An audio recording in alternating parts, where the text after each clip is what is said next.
Good morning everyone, welcome to the online class of Target Defence Academy. बेटा आज फिर मैं कुछ नई करंट अफेयर्स के साथ आपके सामने आ गया हूँ। होपफुली आप लोग बढ़िया होंगे और अच्छे से अपनी तैयारी कर रहे होंगे। अब आपके पेपर को बहुत ज़्यादा समय नहीं बचा है, 4 महीने से भी कम समय बचा है। तो चलिए अपनी तैयारी को अच्छे से करते रहिए, और अपनी तैयारी को और अच्छे से बूस्ट करना है तो टारगेट डिफेंस एकेडमी से जुड़कर आप इसे बूस्ट करिए। और हमारे आप ऑनलाइन ऑफलाइन किसी भी बैच को ज्वाइन करना चाहें तो कर सकते हैं। इंक्वायरी नंबर नीचे है, आप इस पर कॉल करके बैचेस की जानकारी ले सकते हो।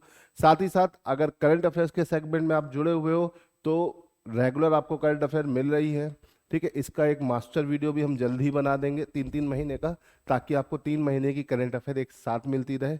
प्लस ये जो आपका रेगुलर करंट अफेयर चल रहा है, इसका जो भी पीडीएफ है ना, डे वाइज, अगर आपको ये चाहिए तो आप क्या कर सकते हैं, टेलीग्राम चैनल पे, किसके टेलीग्राम चैनल पे, टारगेट डिफेंस एकेडमी के टेलीग्राम चैनल पर जाकर उसे पा सकते हैं। डेली बेसिस पर सब पढ़ता है सारी चीज़ें। प्लस इन्हीं सारे करंट अफेयर्स डे वाइज जो क्विज होती है उसमें भी आप पार्टिसिपेट कर सकते हो, ताकि आप अपनी तैयारी को और अच्छे से बूस्ट कर सके। तो रेगुलर क्विज से लेकर एक एक चीज़ हमारे टेलीग्राम चैनल पे है बेटा। तो जो भी आपके बच्चे अपनी तैयारी को अच्छे से करना चाहते हैं तो टेलीग्राम चैनल को ज़रूर ज्वाइन करें। ठीक है, चलिए अब यहाँ से शुरू करते हैं। हम आज हमारा 16 तारीख की करंट अफेयर्स के साथ हम शुरू करते हैं। और आज की हमारी जो पहली करंट अफेयर है, high mobility artillery rocket system HIMARS is developed by which country. काफ़ी न्यूज़ में है और काफ़ी चर्चा का विषय है हिमार्स, है ना। ये एक रॉकेट सिस्टम है जो बहुत हाई मोबिलिटी, बहुत तेज़ी के साथ मूव करता हुआ एक जगह से दूसरी जगह जाता है। और ये किस देश ने डेवलप किया है। ठीक है बच्चों, अगर आपको आंसर पता है तो मेरे साथ कमेंट में आंसर देते रहिए, वीडियो को पॉज करिए और आंसर अपने करते जाइए, ताकि आपको भी पता चले क्या आंसर क्या है। हो सकता है आप गलत आंसर दें, लेकिन सही आंसर आपको पता चलता रहेगा। तो वीडियो को पॉज करके आंसर देते रहिए साथ में। ओके, तो 4 ऑप्शन है बेटा हमारे पास, US, France, Israel and Russia. तो बेटा इसका आंसर क्या है? इसका आंसर है आपका यूएसए। ठीक है, यूएसए इसका आंसर है। यूएस ने इसको डेवलप किया है और काफ़ी न्यूज़ में है, काफ़ी चर्चा में है। ठीक है, कि मूव करते हुए एक जगह से दूसरी जगह बहुत तेजी से ये रॉकेट सिस्टम डेवलप किया गया है। ठीक है, हाँ भाई, आगे आते हैं। Bhoramdeo wild life sanctuary is located in which state. Bhoramdeo एक टेम्पल है बेटा। भोरमदेव क्या है? ये एक टेम्पल है और उसी टेम्पल के नाम पे इस जगह का नाम पड़ गया है ना। और वो भोरमदेव वाइल्ड लाइफ सेंचुरी हमारे भारत में किस राज्य में पाई जाती है? पहला ऑप्शन है बेटा महाराष्ट्र, दूसरा बिहार, तीसरा छत्तीसगढ़ और चौथा Tamil Nadu. We have 4 options. So आपको बताना है कि इसमें से आंसर सही कौन सा है। पता है तो तुरंत कमेंट में बता दो। चलो देखो, अगर हम बात करते हैं तो आंसर है आपका छत्तीसगढ़। भोरमदेव आपकी वाइल्ड लाइफ सेंचुरी बेटा कहाँ है? छत्तीसगढ़ में है। बिहार में बहुत ज़्यादा वाइल्ड लाइफ सेंचुरीज और नेशनल पार्क नहीं है। महाराष्ट्र में काफ़ी ग्रीनरी है, तो यहाँ पे नेशनल पार्क अच्छे खासे हैं, वाइल्ड लाइफ सेंचुरी भी है। ठीक है, और इंडिया की वाइल्ड लाइफ सेंचुरीज की जब हम बात करते हैं तो इसमें नागार्जुन सागर श्रीशैलम टाइगर रिजर्व का नाम जरूर आता है, क्योंकि ये इंडिया का सबसे बड़ा टाइगर रिजर्व है जो आपका करंट टाइम में आंध्र प्रदेश में पाया जाता है। तो इसे ध्यान रखिएगा। तो यहाँ पर भोरमदेव वाइल्ड लाइफ सेंचुरी काफ़ी न्यूज़ में है, चर्चा में बनी हुई है ना। अपने यहाँ पर जानवरों के बीच या जानवरों के घायल होने की घटना आई, जो कि काफ़ी न्यूज़ पकड़े हुए हैं, तो इस वजह से Bhoramdeo wild life sanctuary news में आ गई है। तो थोड़ा सा ध्यान रखिएगा। जितने भी होते हैं वाइल्ड लाइफ सेंचुरीज, ये इन सेतु कंजर्वेशन होते हैं। किस तरह के कंजर्वेशन होते हैं बेटा? इन सेतु, है ना। देखो बेटा, 2 तरह के कंजर्वेशन होते हैं, इन सेतु और एक्स सेतु।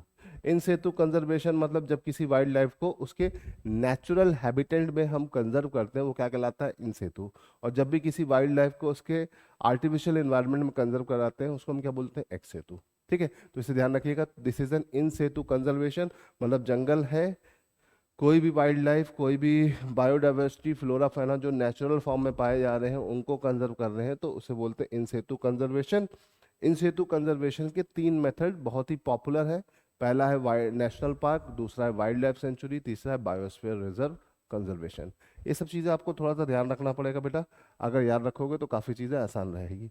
चलिए, which country has develop high resolution ocean simulation system call LICO MK++, LICO MK++, ठीक है।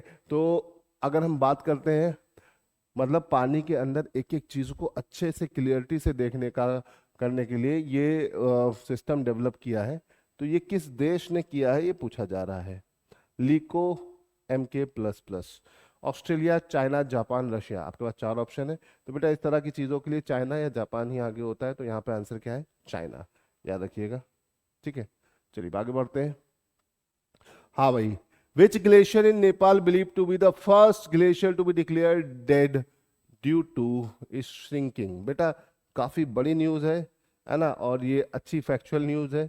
नेपाल में किस ग्लेशियर को महत्वपूर्ण संकोचन के कारण मृत घोषित करने वाला पहला ग्लेशियर माना गया? ठीक है, नेपाल का पहला ग्लेशियर जो मृत घोषित कर दिया गया है ना। यहाँ पे लोगों ने उसके मरने के बाद बहुत ज्यादा वो बात करी कि ये गलत है, ये सब चीजें, मतलब पूरा शोक मनाया गया यहाँ पर, ठीक है, आप देख सकते हैं। तो इस तरह की एक्टिविटीज लोगों को अवेयर करती है ग्लेशियर को क्या करने के लिए, प्रोटेक्ट करने के लिए। Glacier is a fresh water source, और अगर वही हमारे सिस्टम से एलिमिनेट हो जाएगा तो दिक्कत हो जाएगी। तो यहाँ पे ऑप्शंस क्या है? कुंभू, याला, अन्नपूर्णा, लांगतांग। तो बेटा याला ग्लेशियर जो है ये डेड घोषित किया गया है। ये याला ग्लेशियर कहाँ पर है? नेपाल में है। तो बहुत इंपॉर्टेंट न्यूज है, इसे याद रखिएगा, this is an important news, ठीक है।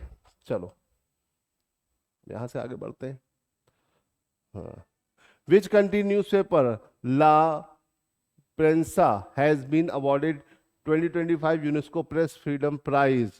है ना भैया, यूनेस्को प्रेस फ्रीडम प्राइज जो है 2025 का, ये ब्रसेल में दिया गया। कहाँ दिया गया बेटा? ब्रसेल में। कहाँ दिया गया? ब्रसेल, बेल्जियम में दिया गया। और ये किस देश के पेपर को दिया गया है? ठीक है, देख सकते हैं आप ये पेपर, ला प्रेंसा, बहुत ही फेमस न्यूज़पेपर है। किस देश का है? Germany, Vietnam, Poland, Nicaragua. तो देखो बेटा यहाँ पर अगर देखा जाए तो ये देखो लिखा हुआ निकारागुआ, तो ये कहाँ का है? निकारागुआ का है, इसे याद रखिएगा। लोगों को लगेगा कि या तो वियतनाम या पोलैंड ऐसे किसी देश का होगा, लेकिन निकारागुआ जैसे देश में भी ऐसी चीजें हो रही हैं, है ना, तो इसे ध्यान रखिएगा।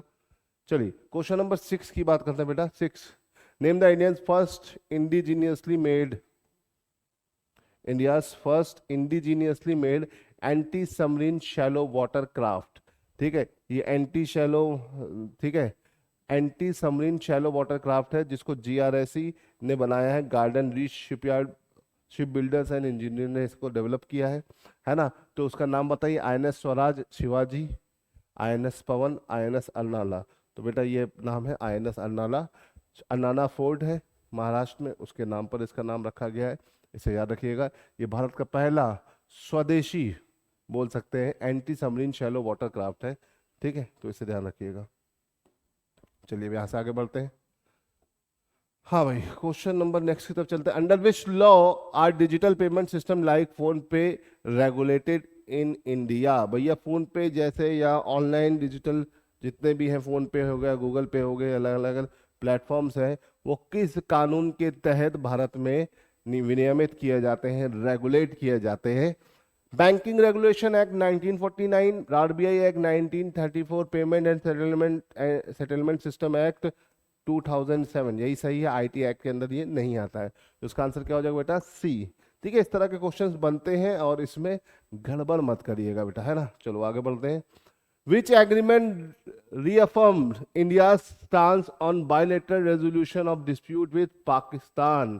तो भैया भारत और पाकिस्तान के बीच जो समझौता है विवादों के द्विपक्षीय संकल्प पर भारत का रुख की पुष्टि करता है। मतलब भारत और पाकिस्तान ने कब कब एक दूसरे के बीच संधि करने की बात करी, है ना, एग्रीमेंट करने की बात करी। तो ऑप्शन है Tashkent agreement, Shimla agreement, Lahore agreement and D, A and B both. तो बेटा यहाँ पर हो जाएगा D, A and B both, है ना। ताशकंद एग्रीमेंट 1966 में हुआ था, शिमला एग्रीमेंट 1972 में हुआ था। इन दोनों में यही सारी बातें हुई थी, इसे ध्यान रखिएगा, ठीक है, बहुत इंपॉर्टेंट है। शिमला एग्रीमेंट काफी न्यूज में, लेकिन उससे पहले ताशकंद भी हुआ था, ठीक है। हाँ भाई, question number 9, what is the fundamental principle of WTO, World Trade Organisation, है ना। GATT है ना को रिप्लेस किया WTO ने 1995 में, और WTO 1995 में फॉर्म हुआ। कब फॉर्म हुआ बेटा? 1995 में फॉर्म हुआ। ठीक है, और इसका मौलिक सिद्धांत क्या है? Free trade agreement, trade embargoes, most favourite nation treatment, important substitution. तो देखो यहाँ पर WTO का मेन जो मोटिव है कि देशों के बीच में एक दूसरे को बढ़ावा देना, और एक देश दूसरे देशों को मोस्ट फेवरेट देश की लिस्ट में डालता है, जिससे क्या होता है वो उस पर टैक्स कम करता है, और उसको उसके बिजनेस को भी बढ़ावा मिलता है, और दूसरे देश को भी उससे कम नुकसान होता है। तो मोस्ट फेवरेट नेशन जैसे MFN की बात यहाँ पर चलती है, तो इसे थोड़ा सा आपको ध्यान रखना पड़ेगा। ठीक है, चलो यहाँ से आगे बढ़ते हैं। क्वेश्चन नंबर 10 की तरफ चलते हैं। What is the objective of right to repair movement in India? Right to repair, Bharat में मरम्मत के अधिकार का उद्देश्य क्या है भाई? राइट टू रिपेयरमेंट मूवमेंट की अगर हम बेटा बात करें तो इस मूवमेंट का मेन मोटिव क्या है? ऑप्शंस है, encourage purchase of new models, provide subsidise for new appliances, ensure access to repair part and manuals, promote e waste and recycling. तो बेटा देखो पहला वाला तो बिल्कुल गलत है ना? पहले वाले को अगर आप फोकस करोगे तो पहला वाला तो यहाँ पे एकदम फिट नहीं बैठता है। नई चीज़ों को खरीद करना तो रिपेयर का कोई कॉन्सेप्ट ही नहीं आया। Provide subsidise for new appliances, subsidise करना, तो यहाँ पे भी रिपेयर का, यहाँ पे रिपेयर वर्ड आ रहा है, आप आराम से पढ़ोगे आंसर सी सही आ जाएगा। ठीक है, ई वेस्ट, जरूरी नहीं कि इलेक्ट्रॉनिक वेस्ट सारे ऑब्जेक्ट हो, है ना, कुछ नॉन इलेक्ट्रॉनिक भी होते हैं, तो इसे थोड़ा सा ध्यान रखना है आपको। ठीक है, आई होप कि आपको समझ में आ गया होगा। तो बेटा चलिए आज के लिए इतना रहने देते हैं, मिलते हैं अगली क्लास में कुछ और नई करंट अफेयर्स के साथ। टिल देन गुड बाय, जय हिंद।